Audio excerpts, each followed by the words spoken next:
Maria Luisa Irizar, korrikalari hoia izan da, urten sari hori edo errekonozimendu hori jasotzea eskuratu duena nolabait. Ezer gutxi esan dezakegu ja Maria Luisaren inguruan, aski ezaguna delako herrian eman izan dituen lorpen guztiangatikan eta batez ere azpimarratu bere garai hortan ere emakume izanik eta zailtasun guzti horiekin hortan ditu izana. Printzipioz esan bezala, ekitaldi horretan edukiko dugu aukera errekonozimendu hori danok batera egiteko Maria Luisari. Astelehenetik aurrera, astelehenetik ostirala bitarte, ikastetxetako aurrei zuzenduta, hirugarren mailatikan DBH bi arte, lehiaketa bat prestatu dugu ikastetxekin lan horretan, eta lehiaketa oso simplea izango da, ikusten duzute hemen, zer dakizu kirolaz, hau ikastetxe guztietan egongo da aste horretan, eta egunero galdera bat edukiko dute aurrek kategorien arabera, hau da, hirugarren eta laugarren mailakoek mota bateko eta zailtasun maila bateko galdera erantzungo dute, alebinak beste bat eta infantila beste bat, hori egongo da egunero. Galdera horien helburu nagusiki da pixka bat sentsibilizatzea kirolaren inguruan eta kirol praktikaren inguruan, osasunaren inguruan, orduan galdera oso sinpleak dira eta helburua da pixka bat buruai ematea ez aurrek. Aurrek eta etxean emango dituzte, gurasoekin komentatu eta pixka bat hori. Eta hori jungo da, astelehenetik ostiralera esan duten bezala garatzen eta ostiralean egingo da ekitalditxo bat, sari banaketa egongo da, zozketa bidez izango da. Eta kirol arropa zozketatuko zaie eta hori kiroldegiko pistan egingo da ekainaren 8an, zazpian, atxaldeko 5:30. Gero, astean zehar ere, hori aste guztian zehar dijoa eta daude beste bi jarduera astean zehar egongo dianak, edo aukerak. Alde batetik golfen aritzeko aukera egongo da, Goiburu Golf elkartearen eskutik, eta aukera edukiko dute handoindar guztiek Goiburua jotzeko eta hango eskolan lehenengo bola batzuk edo esaten da moduan botatzeko. Hori izango da, astelehenetik ostiralera, 6-tatik 8-tara. Eta gero, aste guztian zehar ere, Euskalduna futbol taldeak aurten bere 80. urtemuga du, eta bere ekintzen antolaketan barne erakusketa bat antolatuko dute. Hemen bertan izango da, gaina, ikusten dezuten bezala prestatze lanetan ari dira. Eta hori egongo da astelehenetik, beraien lehenago hasiko dute, baina astean barruan, astelehenetik igandea izango da, astian zehar 6:30-tik 8-tara irikita egongo da, eta larunbata eta igandetan 12-tik ordu bat aterrikatzera. Horiek izango lirateke aste guztian zer dauden ekintzak, eta gero ja egunez egun gauza ezberdina daude.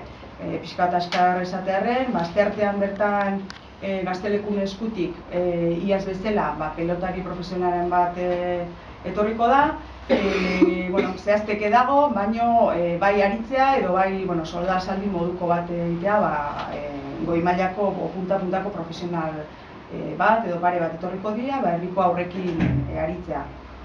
Eguraldi hona ite baldin badu goiko plazan izango da eta bestela erraten izango litzake. Asteazkenean aldiz berriro jotzen dugu familiengan eta aurrengan zuzendutako ekintza batera, eta kasu honetan gida praktiko baten aurkezpena edo izango da. Alegia, jarduera fisikoaren eta elikaduraren bidez osasuna sustatzeko gida praktikoa aurkeztuko da, eta pixka bat leloari helduta helburua da familiak, gurasoak eta aurrengan kontziente izatea, leheno Ainarak aipatu dituen gaur egungo arazoien aurrean, kirolak, jarduera fisikoak daukan garrantzia eta era berean elikadurak daukan garrantzia. Orduan, bi gauz horien artean, gida praktiko baten bidez, hitzaldi moduko bat egingo da. Hori asteazkenean, ostegunean aldiz, kirol merezimenduaren saria sari ekitaldia izango da, astero ekitaldia aretoan, 7 eta 4 gero Ainarak komentatuko du horren inguruan. Eta ostiralean lehen esan bezala, sari banaketa aurren lehiaketara.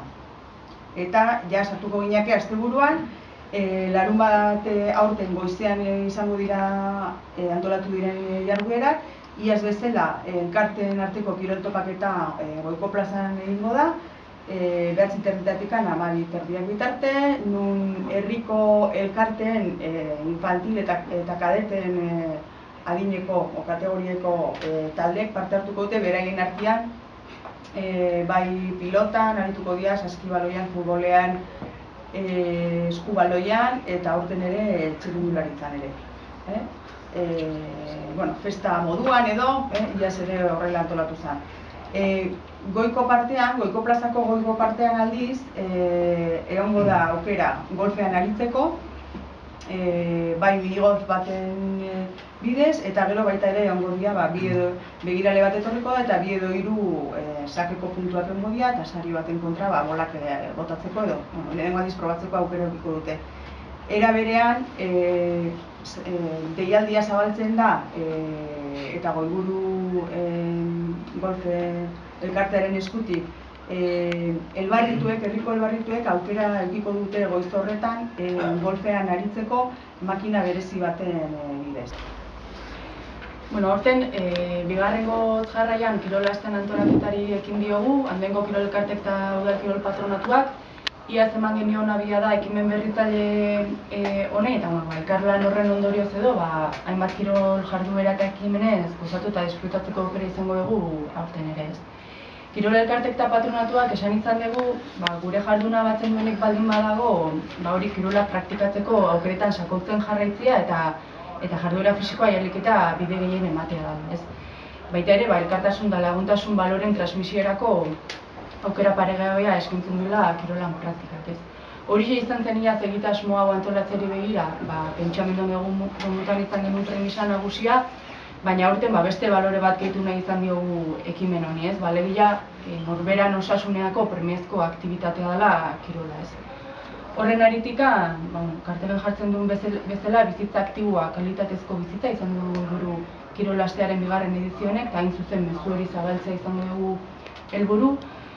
Arduratzen gaituna sedentarismo datuak geroz eta kezkagarriagoak diala da gure gizartean. Osasunerako arrisku faktore garrantzizkoenetariko bat bezala hartuta dago munduko osasun erakundeagatik, besteak beste osasun arazo larriak sortzera iris daitekelako.